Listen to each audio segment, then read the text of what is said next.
ദൈവനാമം വാഴ്ത്തപ്പെടുമാറാകട്ടെ. ദൈവത്തിൻ്റെ കൃപയാൽ ആവർത്തന പുസ്തകം എന്ന വിഷയത്തിൻ്റെ രണ്ടാമത്തെ സെക്ഷനിൽ പ്രവേശിപ്പാൻ ദൈവം നമ്മെ സഹായിച്ചതോർത്ത് ഞാൻ ദൈവത്തെ സ്തുതിക്കുന്നു, സ്തോത്രം ചെയ്യുന്നു. നിങ്ങൾക്ക് എല്ലാവർക്കും കർത്താവായ യേശുക്രിസ്തുവിന്റെ നാമത്തിൽ സ്നേഹം നിങ്ങളെ അറിയിക്കുകയാണ്. നിങ്ങൾ നൽകുന്ന പ്രോത്സാഹനം, സഹകരണം, പ്രാർത്ഥനയുടെ പിൻബലം എല്ലാറ്റിനും ഞാൻ നന്ദി പറയുന്നു. ദൈവം നിങ്ങളെല്ലാവരെയും ധാരാളമായി അനുഗ്രഹിക്കുമാറാകട്ടെ. കഴിഞ്ഞ സെക്ഷനിൽ നാം ആവർത്തന പുസ്തകത്തിനെ കുറിച്ച് ചില കാര്യങ്ങളെ ചിന്തിച്ചു. വളരെ പ്രാധാന്യം അർഹിക്കുന്ന ഒരു പഠന വിഷയമാണിത്. എന്നാൽ ഇത് അർഹിക്കുന്ന ഗൗരവത്തിൽ ഈ പുസ്തകത്തെ പഠിക്കുവാൻ പലരും ഉത്സാഹിക്കുന്നില്ല എന്നുള്ളൊരു അഭിപ്രായം കൂടെ വേദപണ്ഡിതന്മാരുടെ ഇടയിലുണ്ട്. നമുക്ക് ഇന്ന് ആവർത്തന പുസ്തകത്തിലേക്ക് പ്രവേശിക്കാം. സൂഫിനെതിരെ പാരാനും തൊഫീലിനും ലാബാനും ഹസരോത്തിനും ദിസഹാബിനും നടുവെ യോർദാൻ അക്കരെ മരുഭൂമിയിൽ അരാബയിൽ വെച്ച് മോശ എല്ലാ ഇസ്രായേലിനോടും പറഞ്ഞ വചനങ്ങൾ ആവിത്. സേയീർ പർവ്വതം വഴിയായി ഹോരേബിൽ നിന്ന് കാദേശ് ബാർന്നയിലേക്ക് 11 ദിവസത്തെ വഴിയുണ്ട്. 40-ാം സംവത്സരം 11-ാം മാസം 1-ാം തീയതി മോശ ഇസ്രായേൽ മക്കളോട് യഹോവ അവർക്കൂടി തന്നോട് കൽപ്പിച്ച പോലെയൊക്കെയും പറഞ്ഞു.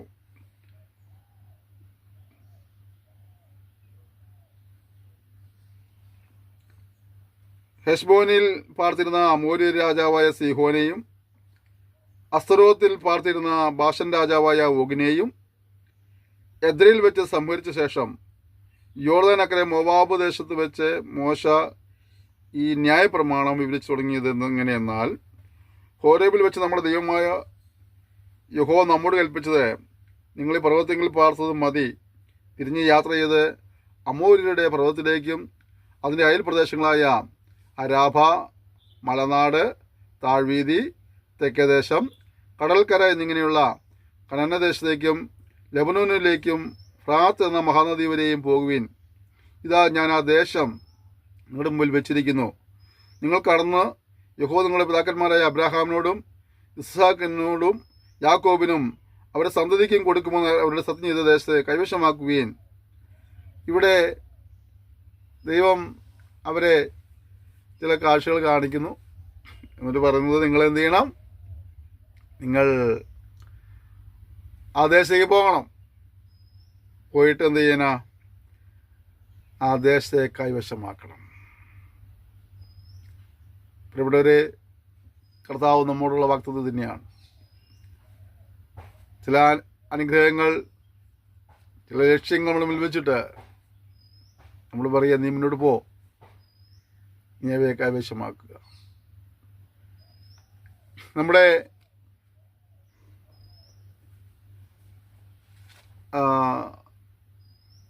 രാജ്യത്തിൻ്റെ പ്രസിഡൻ്റായിരുന്ന അബ്ദുൽ കലാം സാർ, അദ്ദേഹം എപ്പോഴും അതിലെ പ്രസംഗങ്ങളെല്ലാം തന്നെ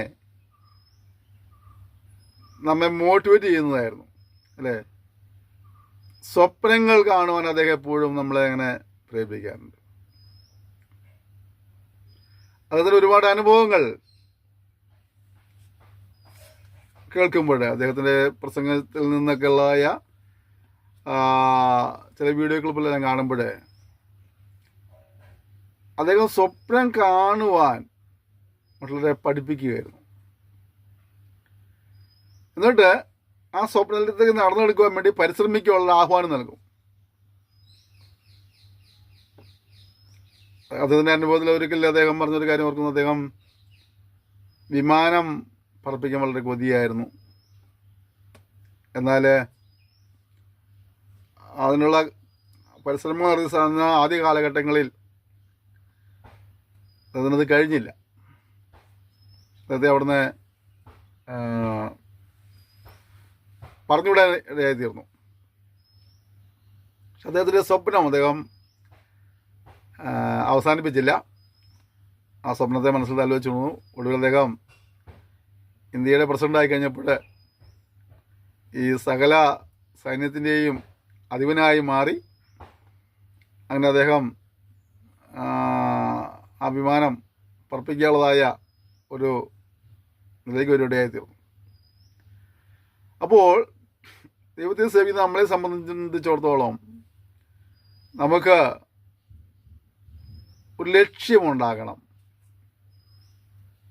ചിലത് കൈവശമാക്കണം, ചിലത് സ്വായത്തമാക്കണം. ഭക്തങ്ങളുണ്ടെന്ന് പറഞ്ഞിട്ട് ചുമ്മാ അങ്ങനെ കൈയും കെട്ടിയിരിക്കുക എന്നുള്ളതല്ല.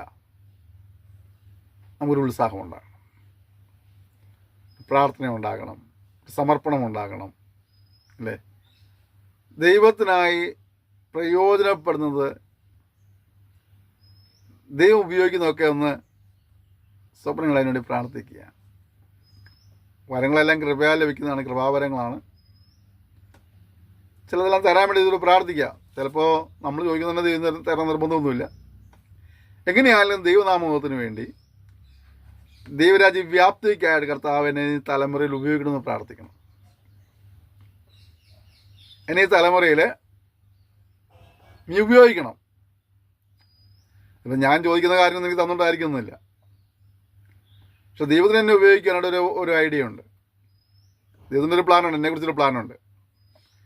അപ്പോൾ അത് എന്തും ആകട്ടെ, അതിലൂടെ ദൈവനാമം മഹത്വപ്പെടുമെങ്കിൽ അതിനെന്നെ ഉപയോഗിക്കാനായിട്ടുള്ള ഒരു പ്രാർത്ഥന നമുക്കുണ്ടാകണം. ഇത് ഞങ്ങളുടെ പിതാക്കന്മാർക്ക് നൽകാമെന്നുള്ള കാര്യമാണ്. പക്ഷെ നിങ്ങൾ കൈവശമാക്കണം. അതാണ് നിങ്ങൾ മനസ്സിലാകുന്നുണ്ടോ? ഇവരെ കൊണ്ടുപോകുന്നതിന് വേണ്ടിയിട്ടാ.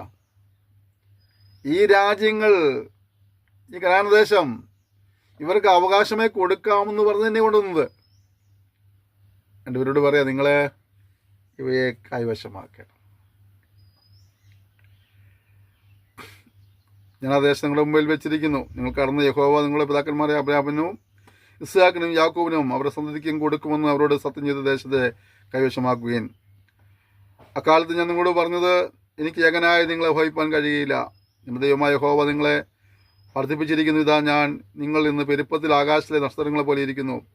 നിങ്ങളുടെ പിതാക്കന്മാരുടെ ദൈവമായ യഹോവ നിങ്ങളെ ഇപ്പോഴുള്ളതിനേക്കാൾ ഇനിയും 1000 ഇരട്ടിയാക്കി നിങ്ങളോട് അരുളി ചെയ്തതുപോലെ അനുഗ്രഹിക്കുമാറാകട്ടെ. ഇവിടെ മോശയുടെ നമുക്കറിയാം, ഈ 1-ാം അധ്യായത്തിൽ മോശയുടെ ഒരു പ്രഭാഷണമാണ് ഇവരെ ഇവിടെ കഴിഞ്ഞകാല അനുഭവങ്ങളെടുത്ത് പറഞ്ഞു കൊണ്ട് അവർ ഓർമ്മിപ്പിച്ചുകൊണ്ടാണ് ഇവിടെ മോശ അവരോട് സംസാരിക്കുന്നത്. അവിടെ താൻ പറഞ്ഞത്, തൻ്റെ പിതാക്കന്മാരുടെ ദൈവം അരുളിച്ചതുപോലെ ഈ ജനത്തെ വർദ്ധിപ്പിച്ചു, ഇനിയും വർദ്ധിപ്പിക്കും. ഉണ്ടോ? ദൈവം അബ്രാഹാമിനെ വിളിച്ച് പറഞ്ഞു, ഈ പുറത്തേക്ക് വാ, ഈ ആകാശം നോക്ക്, ഈ നക്ഷത്രങ്ങളെ എണ്ണാൻ കഴിയുമെങ്കിൽ നീ എണ്ണ. എന്നിട്ട് പറഞ്ഞു, ഞാൻ നിനക്ക് എൻ്റെ സന്തതിയെ എങ്ങനെയാക്കി തീർക്കും? ആകാശത്തിലെ നക്ഷത്രങ്ങളെ പോലെ വർദ്ധിപ്പിക്കും. അന്ന് അബ്രാഹാമിന് ഇസ്ഹാക്ക് ജനിച്ചിട്ടില്ല. അബ്രാഹാം വളരെ സങ്കടത്തിലിരിക്കുക. കാരണം തനിക്ക് ഒരു കുഞ്ഞില്ല. അപ്പോൾ ഇനി എങ്ങനെ എൻ്റെ മുന്നോട്ടുള്ള കാര്യങ്ങൾ ചിന്തിച്ച് ഭാരപ്പെട്ടിരിക്കുമ്പോഴേ പറഞ്ഞ, അബ്രാഹാമേ, ഞാൻ നിൻ്റെ അതിമഹത്തായ പ്രതിഫലമാകുന്നു. നിന്നെ സേവിക്കുന്നെങ്കിൽ, നിന്റെ മകൻ നിഷ്കളങ്കം നടക്കുന്നെങ്കിൽ ഞാൻ നിന്നെ അനുഗ്രഹിക്കുന്ന കർത്താവ് പറയുന്നുണ്ട് ആയിത്തീർന്നു. അവൻ്റെ വാക്ക് കേട്ട്, ദൈവത്തിൻ്റെ വാക്ക് കേട്ട്, ദൈവത്തിൽ വിശ്വസിച്ച്, ദൈവത്തെ അനുസരിച്ച് അബ്രാഹാമിനോട് ദൈവം പറഞ്ഞതായ വാക്തങ്ങൾക്ക് ഒരു മാറ്റം സംഭവിച്ചില്ല. ഇവിടെ മോശ പറയുകയാണ്, നിങ്ങൾ ഇന്ന് നിങ്ങളുടെ ദൈവമായ യഹോവ നിങ്ങളെ വർദ്ധിപ്പിച്ചിരിക്കുന്നു. 10-ാം വാക്യം, ഇതാ നിങ്ങൾ ഇന്ന് പെരുപ്പത്തിൽ ആകാശത്തിലെ നക്ഷത്രങ്ങളെ പോലെ ഇരിക്കുന്നു. അപ്പോൾ ദൈവം വർദ്ധന നൽകി. അബ്രാഹാമിന്റെ കൊച്ചുമക്കളുടെ എണ്ണം വർദ്ധിച്ചു. ദൈവം നമ്മൾ പറഞ്ഞ വാഗ്ദത്തങ്ങൾക്കൊന്നും മാറ്റമില്ല. ദൈവിക സമയം വരെ കാത്തിരിക്കുക നമുക്ക് മനസ്സുണ്ടെങ്കിൽ ദൈവത്തിന് വാഗ്ദത്തങ്ങൾ നമുക്ക് പ്രാപിക്കാൻ കഴിയുമെന്നുള്ളതാണ്. വാനഭൂമികൾക്ക് മാറ്റം സംഭവിച്ചാലും ദൈവത്തിൻ്റെ വചനത്തിൻ്റെ വള്ളിക്കോ പുള്ളിക്കോ മാറ്റമുണ്ടാകുന്നില്ല. അവനൊരു കാര്യം നിന്നോടും എന്നോടും പറഞ്ഞാൽ അതങ്ങനെ സംഭവിക്കും. നാം അത് ക്ഷമയോടെ കാത്തിരിക്കുക. ദർശനത്തിനൊരു അവധി വെച്ചിട്ടുണ്ട്. സമാപ്തിയിലേക്ക് ബന്ധപ്പെടുകയാണ്. കാലം കഴിഞ്ഞാൽ അത് വരും, നിശ്ചയമാണ്, താമസിക്കുകയില്ല. അതിനു വേണ്ടി കാത്തിരിക്കുക.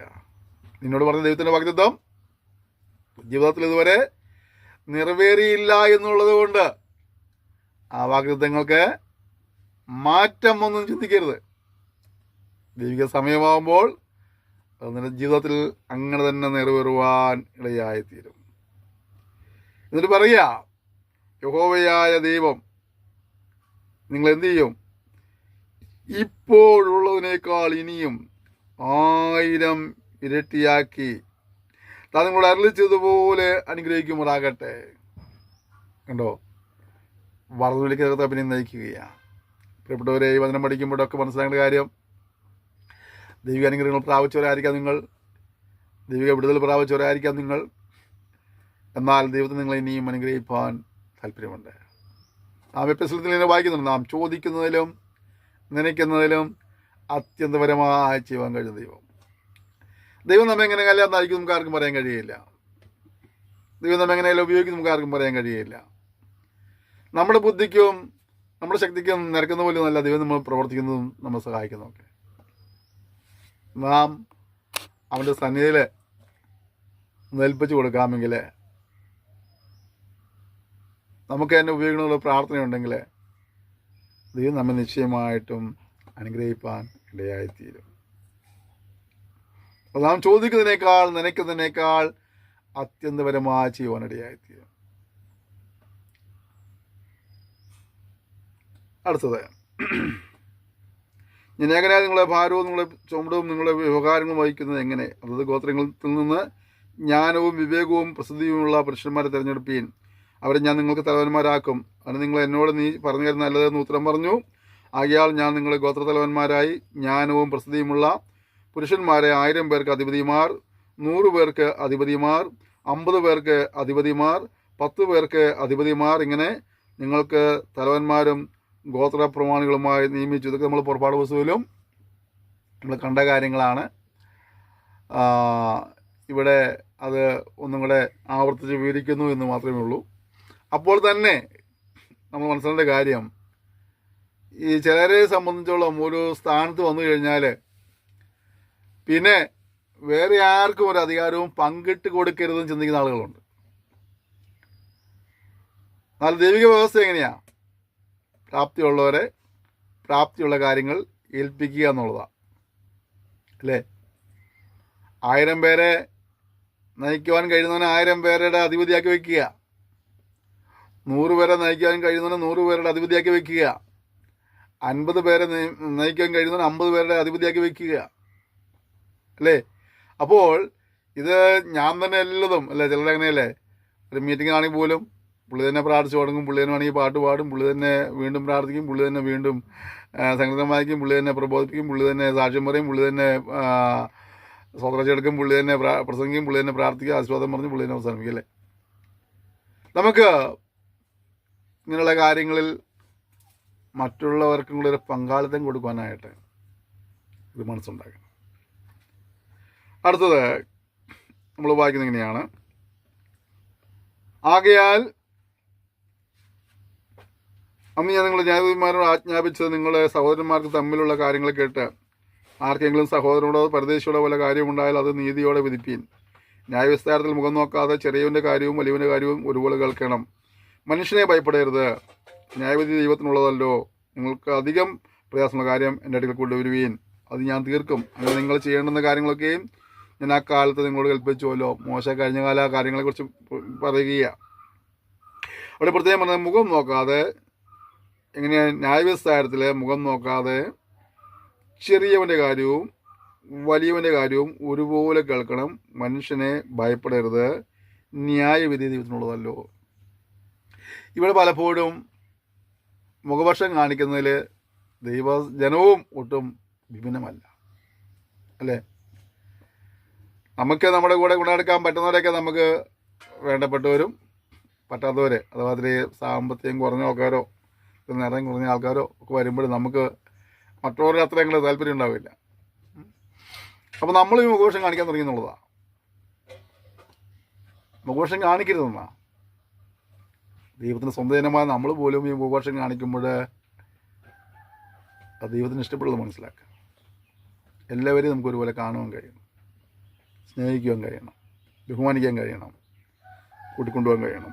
ഒക്കെ അടുത്തത്, പിന്നെ നമ്മുടെ ദൈവമായ യഹോവ നമ്മൾ കൽപ്പിച്ചതുപോലെ നാം ഹോറേബിൽ നിന്ന് പുറപ്പെട്ട ശേഷം നിങ്ങൾ കണ്ട ഭയങ്കരവുമായ മഹാമരുഭൂമിയിൽ കൂടി നാം അമോരുടെ മലനാട്ടിലേക്കുള്ള വഴിയായി സഞ്ചരിച്ചു.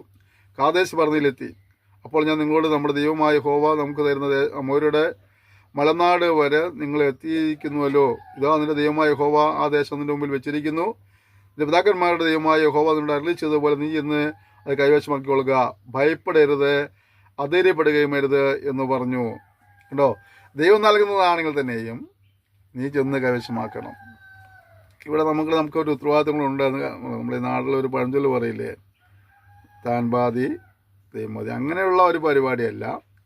അതേസമയം തന്നെ ഈ ജനത്തോട് നിങ്ങൾക്കിത് തരുമെന്ന് അവൻ വാഗ്ദത്തം ചെയ്തതാണ്. അപ്പോൾ തന്നെ നിങ്ങൾ എന്ത് ചെയ്യണം? നിങ്ങൾ ചെന്നത് കൈവശമാക്കണം. ഭയപ്പെടരുത്, അധൈര്യപ്പെടരുത്. ഈ നമ്മുടെ ചില ആളുകൾക്ക് ചില ധാരണകളുണ്ട്. ഇപ്പം നമുക്കറിയാം, നമ്മുടെ റേഷൻ ഷോപ്പുകളിൽ അരിയും ഗോതമ്പൊക്കെ കൊണ്ടുവരും. നമ്മളെ കാർഡോട്ട് ചെന്ന് ഇപ്പോഴാണുള്ള മറ്റേ വിരലൊക്കെ വെച്ച് ഉള്ള സംഭവമൊക്കെ ഉണ്ടായത്. അതിന് മുമ്പ് കാർഡ് കൊടുക്കുന്നില്ല, നമുക്ക് കിട്ടും. അപ്പോൾ ഈ അരിയും ഗോതമ്പും ചിലത് നമ്മുടെ സംസ്ഥാനത്ത് ഉണ്ടായതല്ല, വേറെ എവിടേക്കോ കൃഷി ചെയ്തതാണ്. അവിടുന്ന് പല കൈകൾ കൈമാറിയാണ് നമ്മുടെ റേഷൻ കടയിൽ വന്നിരിക്കുന്നത്.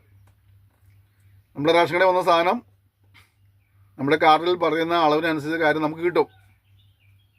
നമ്മളെ ചെന്ന് മേടിച്ചാൽ മതി. നമ്മളാരും ചിന്തിക്കുക, എന്തായാലും പഞ്ചാബിൽ കിടന്ന ഗോതമ്പോ ആന്ധ്രയിൽ കിടന്ന അരിയൊക്കെ എൻ്റെ വീടിനടുത്തുള്ള റേഷൻ കട വരെ കൊണ്ടുവരാൻ സർക്കാരിന് കഴിയുമെങ്കിൽ പിന്നെ അത് എൻ്റെ വീട്ടിൽ കൊണ്ട് തന്നാൽ എന്താ കുഴപ്പമെന്ന് ചോദിച്ചാൽ, വീട്ടിൽ ഇരുന്നാൽ ചിലപ്പോൾ റേഷൻ ഗോതമ്പും അരിയും കിട്ടിയെന്ന് വരികയില്ല. അതവിടെ കൊണ്ടെത്തിച്ച കാര്യങ്ങൾ നീ പോയി കൈപ്പറ്റുക എന്നുള്ളതിൻ്റെ ഉത്തരവാദിത്വമാണ്. അപ്പോൾ ദൈവം തന്നെ ചില സ്ഥലങ്ങളിലേക്ക് വിടുമ്പോൾ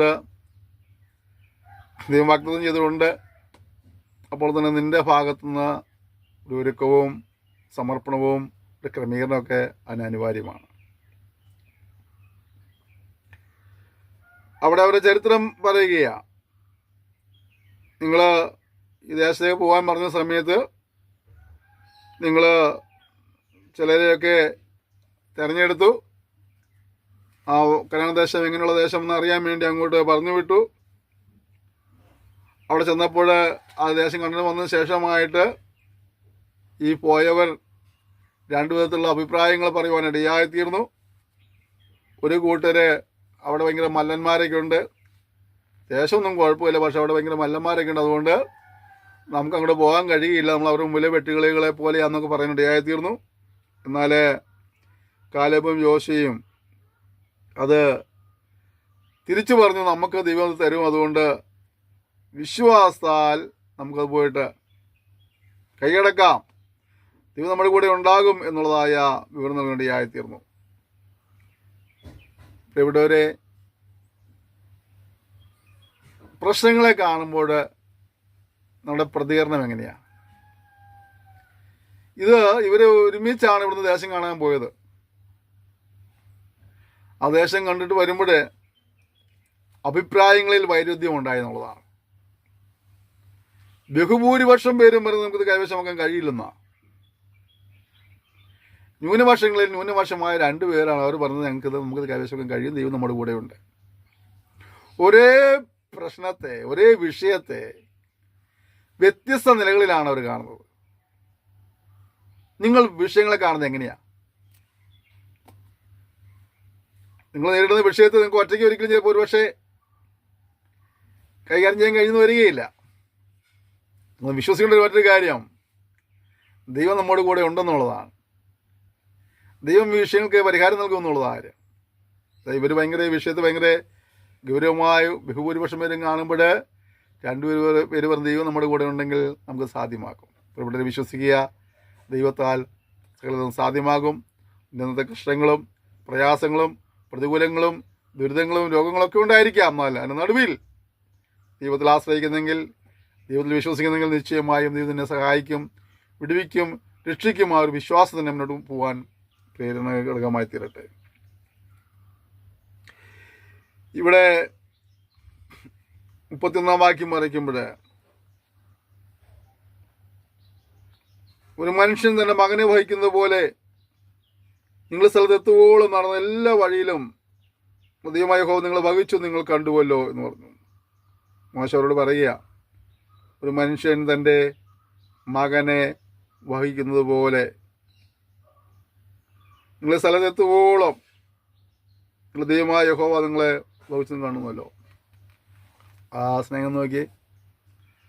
കൊച്ചു കുഞ്ഞുങ്ങളൊക്കെ ഉണ്ടെങ്കിൽ നമുക്കറിയാം, അവരെ നമ്മൾ നടക്കാനും പ്രായമാവുന്നവരെയൊക്കെ അവർ നമ്മളെ തോളിലേറ്റ് നടക്കുക അല്ലേ. അവർ ചിലപ്പോൾ ഇറങ്ങി നടക്കാനൊക്കെ അവർ ആഗ്രഹിക്കും, പക്ഷെ നമ്മളവരെ വിടുകയില്ല. നമ്മളവരെ തോളിലേറ്റി നടക്കുക. എന്താ കാരണം? അവരുടെ ആ ചെറിയ പാദം ഈ കല്ലിലോ മുള്ളിലോ കയറി മുറിവ് സംഭവിക്കാതിരിക്കാൻ വേണ്ടിയൊക്കെയാണ് അവരെ തോളിലേറ്റുക. ഇസ്രായേൽ എന്ന് പറയുന്നതായ ആ സമൂഹത്തെ ദൈവം ഒരു പിതാവ് ഒരു മകനെ വഹിക്കുന്നത് പോലെ തോളിലേറ്റി വഹിച്ചെന്ന് മോശ പറയുന്നത്. ദൈവത്തിൻ്റെ സംരക്ഷണം, ദൈവത്തിൻ്റെ പരിപാലനം, ദൈവത്തിൻ്റെ കരുതൽ എത്രമാത്രമുണ്ട് നമുക്ക് പറയാൻ കഴിയില്ല അല്ലേ. നമ്മളൊക്കെ പലപ്പോഴും അനുഭവിച്ചിട്ടുള്ളവരാ. നമ്മൾ പലപ്പോഴും മറന്നു പോവുകയാണ്. നമ്മൾ യാത്ര ചെയ്യാഞ്ഞിട്ടല്ലല്ലോ അപകടം സംഭവിക്കാതിരുന്നത്. മരണകരമായ ഒരുപാട് അനർത്ഥങ്ങൾ ജീവിതത്തിൽ സംഭവിച്ചിട്ടും ദൈവം അവിടുന്ന് വിടുവെച്ച് ഇന്നും ആരോഗ്യത്തോടെ ആയുസോടെ ഇരുത്തി എത്രയോ സാക്ഷ്യങ്ങൾ പറയാൻ കഴിയും. എൻ്റെ ജീവിതത്തിലും ഒരുപാട് സാക്ഷ്യങ്ങൾ, അപ്രകാരമുള്ള കാര്യങ്ങൾ എനിക്കും പറയാൻ കഴിയും. ദൈവം വിടുവെച്ചതായ, രക്ഷിച്ചതായ ഒരുപാട് അനുഭവങ്ങൾ. ഒരു മകനെ ഒരു പിതാവ് തുള്ളിലേറ്റി വഹിക്കുന്നത് പോലെ ദൈവം സൂക്ഷിക്കുന്ന കൃപകളെ ഓർത്ത് ഞാൻ ദൈവത്തെ സ്തുതിക്കുന്നു. നാം ഈ വചനം പഠിക്കുമ്പോൾ ദൈവത്തോടെ നമ്മുടെ സ്നേഹവും നന്ദിയും ഒന്നുകൂടെ വർദ്ധിക്കട്ടെ. നമ്മുടെ മിടുക്കൊണ്ടല്ല നാം ഇതുവരെ ജീവിച്ചിരുന്നത്. നമ്മുടെ മിടുക്കൊണ്ടല്ല ആ അപകടത്തിൽ നാം തലപിടുന്നതിലേക്ക് രക്ഷപ്പെട്ടത്. നമ്മേക്കാൾ മിടുക്കന്മാരും പ്രാർത്ഥനാവീരന്മാരും വിശുദ്ധരുമായ ഒരുപാട് പ്രിയപ്പെട്ടവർ പെട്ടെന്നുള്ള മരണം വഴിയാ ലോകത്ത് നിന്ന് മാറ്റപ്പെട്ടിട്ടുണ്ട്. ദൈവം നമ്മെ സൂക്ഷിച്ചു, ദൈവം നമ്മെ പരിപാലിച്ചു. ആ നന്ദിയും ആ സ്നേഹവും നമുക്ക് ദൈവത്തോട് എപ്പോഴും ഉണ്ടായിരിക്കട്ടെ. ഇതെല്ലാമായിട്ടും പാളയം ഇറങ്ങണമെന്ന് നിങ്ങൾ സ്ഥലമന്വേഷിപ്പാനും നിങ്ങൾ പോകുന്ന വഴി നിങ്ങൾ കാണിച്ചു തരുവാനും രാത്രി അഗ്നിയിലും പകൽ മേഘത്തിലും നിങ്ങൾക്ക് മുമ്പായി നടന്നാൽ നിങ്ങൾ ദൈവമായ യഹോവയെ നിങ്ങൾ വിശ്വസിച്ചില്ല. ഇവിടുത്തെ കുഴപ്പം കണ്ടോ? അവർക്ക് ദൈവം വളരെ സ്നേഹത്തോടെ പരിപാലിക്കുന്നു, പക്ഷെ അവർ ദൈവത്തോട് അവിശ്വാസം കാണിക്കുന്നു, അവിശ്വസ്തത കാണിക്കുന്നു, അവിശ്വസിക്കുന്നു. നമ്മുടെ ജീവിതത്തിൽ പലപ്പോഴും പോലെയാണ്. ദൈവം നമ്മെ വളരെ ശ്രേഷ്ഠകരമായ രീതിയിൽ പരിപാലിക്കുമ്പോഴും നാം ദൈവത്തോട് അവിശ്വസ്തത കാണിക്കുന്നു, നാം ദൈവിക വചനങ്ങളെ അവിശ്വസിക്കുന്നു. ഇത് രണ്ടും തെറ്റാണ്. അതുകൊണ്ട് കഴിഞ്ഞ കാലങ്ങളിൽ ജീവിതത്തിൽ സംഭവിച്ച അവിശ്വസ്തതകളെയും നമുക്ക് ദൈവത്തിലേറ്റ് പറയാം, അവിശ്വാസങ്ങളോട് നമുക്ക് ദൈവം ക്ഷമിക്കാണ്ട് പറയാം. വിശ്വാസത്തെ വർദ്ധിപ്പിച്ചു തരുവാൻ നമുക്ക് ദൈവത്തെ പ്രാർത്ഥിപ്പാൻ കർത്താവ് നമ്മെ സഹായിക്കുമാറാകട്ടെ. ആകെ യഹോവ നിങ്ങളുടെ വാക്ക് കേട്ട് കോപിച്ചു. നിങ്ങളുടെ പിതാക്കന്മാർക്ക് കൊടുക്കുമെന്ന് സത്യം ചെയ്തുള്ള നല്ല ദേശം ദുഷ്ടതലമുറയിലെ പുരുഷന്മാരാരും കാണുകയില്ല. യെഫുനിയുടെ മകനായ കാലേബ് മാത്രം അത് കാണുകയും യഹോവയെ പൂർണ്ണമായി പറ്റി നിന്നുകൊണ്ട് അവനും അവൻ്റെ പുത്രന്മാർക്കും അവൻ ചവിട്ടിയ ദേശം ഞാൻ കൊടുക്കുകയും ചെയ്യുമെന്ന് സത്യം ചെയ്ത് കൽപ്പിച്ചു. കണ്ടോ, ഇവരുടെ അവിശ്വാസം മുഖാന്തരമായിട്ട് ആ വാഗ്ദദേശം അവർക്ക് നൽകുന്ന വാഗ്ദദേശം അവർ നഷ്ടപ്പെടുത്തുകയാണ്. അതേസമയം അവിടെ കാലേബിനെ കുറിച്ച് പറയുന്നത് കാലേബ് പൂർണ്ണമായും യഹോവയുടെ പറ്റി നിന്ന് കാണാൻ കഴിയുന്നുണ്ട്. പ്രിയപ്പെട്ടവർ, നമ്മുടെ ജീവിതത്തിൽ ബഹുഭൂരിപക്ഷം ദൈവിക അനുഗ്രഹങ്ങൾ നഷ്ടപ്പെടുത്തി മുന്നോട്ട് പോവുകയാണെങ്കിലും നമ്മൾ കിട്ടിയ പ്രകാശമനുസരിച്ച് ദൈവത്തോടെ പറ്റിച്ചേർന്ന് നിൽപ്പാനായി ദൈവം നമ്മെ സഹായിക്കുമാറാകട്ടെ. മറ്റുള്ളവർ എന്ത് ചെയ്യുന്നു നോക്കേണ്ട ആവശ്യമില്ല. മറ്റുള്ളവർ എങ്ങനെ പോയാലും നമ്മൾ ദൈവത്തോട് ചേർന്ന് നിൽക്കുക എന്നുള്ളതാണ് നമ്മുടെ ഉത്തരവാദിത്വം. അപ്പോൾ നിങ്ങൾ നിയമത്തെ എന്നോടും കോപിച്ചു കൽപ്പിച്ച് നീയും അവിടെ ചെല്ലുകയില്ല. ശുശ്രൂഷനായ നൂൻ്റെ മകൻ യോശു അവിടെ ചെല്ലും എന്ന് പറഞ്ഞു. അവൻ ധൈര്യപ്പെടുത്തുക, അവനാകുന്നു ഇസ്രായേലിന് അത് കൈവശമാക്കി കൊടുക്കേണ്ടത്. കൊള്ളയാകും നിങ്ങൾ പറഞ്ഞാൽ നിങ്ങളുടെ കുഞ്ഞുകുട്ടികളും നിങ്ങളുടെ ദോഷങ്ങൾ തിരിച്ചറിഞ്ഞ് നിങ്ങളുടെ മക്കളും അവിടെ ചെല്ലും, ഞാൻ അവർക്കത് കൊടുക്കും, അവിടുത്തെ കൈവശമാക്കും. കണ്ടോ, ഇവിടെ മോശയുടെ സങ്കടം കണ്ടോ? ഈ ജനനിമിത്തമായിട്ട് മോശയ്ക്കും ആ വാഗ്ദേശം നഷ്ടപ്പെടുകയാണ്. അതേസമയം കൊള്ളയായി പോകുന്നൊക്കെ ഇവർ പരിതപിച്ചതായ ആ കുഞ്ഞുങ്ങൾ അവിടെ എത്തുകയും ആ വാഗ്ദത്തം പ്രാപിക്കുകയും ചെയ്യുകയാണ്. നിങ്ങൾ എന്നോട്, ഞാൻ യഹോവയോട് പാപം ചെയ്തിരിക്കുന്നു, നമ്മുടെ ദൈവമായ യഹോവ ഞങ്ങളോട് കൽപ്പിച്ചു നോക്കുകയും ഞങ്ങൾ പോയി യുദ്ധം ചെയ്യുന്ന ഉത്തരം പറഞ്ഞു. അങ്ങനെ നിങ്ങൾ ഓരോരുത്തൻ താന്താൻ്റെ യുദ്ധായുധം ധരിച്ചു പർവ്വതത്തിൽ കയറുവാൻ തുനിഞ്ഞു. എന്നാൽ യഹോവ എന്നോട്, നിങ്ങൾ പോകരുത്, യുദ്ധം ചെയ്യരുത്, ഞാൻ നിങ്ങളുടെ ഇടയിൽ ഇല്ല, ശത്രുക്കളോട് നിങ്ങൾ തോറ്റുപോകുമെന്ന് അവരോട് പറയുക എന്ന് കൽപ്പിച്ചു. അങ്ങനെ ഞാൻ നിങ്ങളോട് പറഞ്ഞു, എന്നാൽ നിങ്ങൾ കേൾക്കാതെ യഹോവയുടെ കൽപ്പന മറുത്ത് അഹമ്മദിയോടെ പർവ്വതത്തിൽ കയറി. ആ പർവ്വതത്തിൽ കൂടിയിരുന്ന അമോര്യർ നിങ്ങളുടെ നേരെ പുറപ്പെട്ടു വന്നു, തേനീച്ച നിങ്ങളെ പിന്തുടർന്നു. സെയിരിൽ നിന്ന് ഹൊർമോ വരെ ചിഹ്നിച്ചു കളഞ്ഞു. നിങ്ങൾ മടങ്ങിവന്ന് യഹോവയുടെ വാക്ക് അറിഞ്ഞു, എന്നാൽ യഹോവ നിങ്ങളുടെ നിലവിളി കേട്ടില്ല, നിങ്ങളുടെ അപേക്ഷയ്ക്ക് ചെവി തന്നതുമില്ല. അങ്ങനെ നിങ്ങൾ കാദേശിൽ പാർത്ത ദീർഘകാലമൊക്കെയും അവിടെ താമസിക്കേണ്ടി വന്നു. ഇവിടെ കണ്ടോ, ദൈവം അരുത് എന്ന് പറഞ്ഞ കാര്യങ്ങളിലേക്ക് ഈ മനുഷ്യൻ കടക്കുമ്പോൾ ആ ദൈവകോപത്തിന് പാത്രമായി തീരുകയാണ്. എപ്പോഴും നമ്മൾ മനസ്സിലാക്കേണ്ട കാര്യം, നമ്മളോട് അരുത് എന്ന് പറഞ്ഞ കാര്യങ്ങളെ ഒഴിഞ്ഞിൽപ്പാനുള്ളതായ ഒരു മനസ്സ് നമുക്കുണ്ടാക്കണം. നാം അതിനെ പിന്നെയും ആ വിലക്ക് മറികടന്നു പോയി ദൈവത്തിൻ്റെ കോപത്തിന് പാത്രമായി തരുവാൻ, ദൈവത്തിൻ്റെ ശിക്ഷയ്ക്ക് ഉടമകളെ തരുവാൻ ഒരിക്കലും ഇവിടെ വരരുത്. ഈ ജനം ഇതാണ്, ദൈവത്തെ അനുസരിക്കാതെ പോയി ദൈവം പറഞ്ഞ വിലക്കുകളെ മറികടന്നു പോയതിൻ്റെ പേരിൽ അവർക്ക് ഒരുപാട് നഷ്ടങ്ങളുണ്ടായി തീർന്നു. നമ്മുടെ ജീവിതത്തിൽ അങ്ങനെ സംഭവിക്കാതിരിക്കാനായി, അവൻ പറഞ്ഞ കാര്യങ്ങൾ അനുസരിച്ച് അനുഗ്രഹങ്ങൾ ഉണ്ടായപ്പാനായി സമർപ്പിക്കാം. നമുക്ക് ദൈവത്തിൽ ഒരുമിച്ച് പ്രാർത്ഥിക്കും. സ്വർഗീയ പിതാവേ, തന്ന ശിക്ഷനായി സ്തോത്രം ചെയ്യുന്നു. എന്നെ പൂർണ്ണമായി അനുസരിപ്പാൻ, ഞാൻ അനുസരിച്ച് അനുഗ്രഹങ്ങൾ പ്രായപ്പാൻ ഞങ്ങളെ സഹായിക്കുമ്പോഴാകണമെന്ന് പ്രാർത്ഥിക്കുന്നു. തിരുനാമത്തെ പിന്നെയും മഹത്വപ്പെടുത്തിയാട്ടെ. ഞങ്ങൾ വചനം പഠിക്കുന്തോറും ഇവിടെ അടുത്ത് ഒരുപാട് കൃപ നൽകപ്പെടുമ്പോഴാണെന്ന് പ്രാർത്ഥിക്കുന്നു. അങ്ങനെ ചെയ്ത ഒരു കൃപയ്ക്കായി സ്തോത്രം. യേശുവിന്റെ നാമത്തിൽ തന്നെ ആമേൻ. ക്ഷമയോടെ ഈ സന്ദേശം ശ്രവിച്ചതിന് നന്ദി പറയുന്നു. കർത്താവിൻ്റെ ഒരു താമസിച്ചാൽ നമുക്ക് അടുത്ത സെക്ഷനിൽ വീണ്ടും കാണാം. അതിലും കർത്താവ് നമ്മെ സൂക്ഷിപ്പനായിട്ട് പരസ്പരം ഓർത്തെ പ്രാർത്ഥിക്കാം. എല്ലാ സഹകരണത്തിനും പ്രോത്സാഹനത്തിന് നന്ദി പറയുന്നു. Thank you. May God bless you.